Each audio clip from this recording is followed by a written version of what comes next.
Hello guys, তো আজকের মতো কাজ শেষ। আজকে মোটামুটি 16-17 বিঘা কাজ করলাম।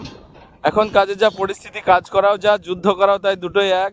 এত গাড়ি আর এত এজেন্ট, গাড়ির থেকে এজেন্ট বেশি মাঠে। কাজ তো করা হচ্ছে, আমি যুদ্ধ করছি ভাই। ইরান আর আমেরিকা যেমন যুদ্ধ চলছে, মাঠে সেরকম যুদ্ধ চলছে আমাদের। আজকে তো একজন এজেন্ট আমাকে কেলিয়েই দিচ্ছিল আর একটু হলে। সে এজেন্ট সে আমাকে গরম দেখাচ্ছে, তোকে গাড়ি নামতে দেবো না। আমার নিজের গাড়ি, সে কোথা থেকে গাড়ি নিয়ে এসে আমাকে ভয় দেখাচ্ছে। তাহলে ওই রকম এজেন্টদের গুষ্টি মারি। তো কিছু বলার নেই, যে যেখানে আছে দেখে শুনে কাজ করো। আর এজেন্টদের পাল্লায় পড়বে না। তুমি যদি কখনো কোনো জায়গায় দেখো যে তোমার সঙ্গে যা রেট হয়েছে সেই রেটে মাঠে কাটিং হচ্ছে, এজেন্টরা কাটছে, সেখান থেকে তখনই তুমি পালিয়ে গাড়ি অন্য জায়গায় তুলে নিয়ে যাও। যদি 2-3 বিঘা জমি কাটে, এজেন্টরা সেটা একই রেটে কেটে খাতায় তোলাবে 2 বিঘা নয় 2.5 বিঘা। তোমার লস হয়ে যাবে। এইসব জিনিসগুলো মাথায় রাখতে হবে।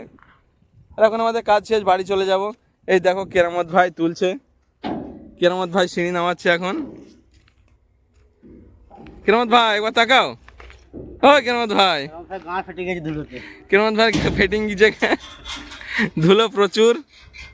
তো সবাই সাবধানে কাজ করো, দেখে শুনে। আর এজেন্টদের সঙ্গে যারা কাজ করছো দেখে নেবে, জমি যেন কম না বলে। রেট কম হলে পারে কিন্তু জমি লুকাবে। যখন দেখবে তোমার সঙ্গে যা রেট সেই রেটে যদি ধান বা গম কাটে, তখন দেখবে জমি লুকাবে, যদি বিঘা চুক্তিতে কাজ হয়। এইসব জিনিসগুলো মাথায় রাখবে। আর এখন সব জায়গায় এজেন্ট ভাই। যার ট্র্যাক্টর আছে সে ছাগলের ঘাস কাটতে যায় মাঠে, সেও এজেন্ট। যে আলে আলে ঘাস কাটে যে ছাগলের, সেও এজেন্ট, মানে সেই জমি কটা তার। তো এখন এজেন্ট থাকা ভালো, কিন্তু এজেন্ট ভালো নয়। আমাদের নদিয়া মুর্শিদাবাদে সবাই এজেন্ট।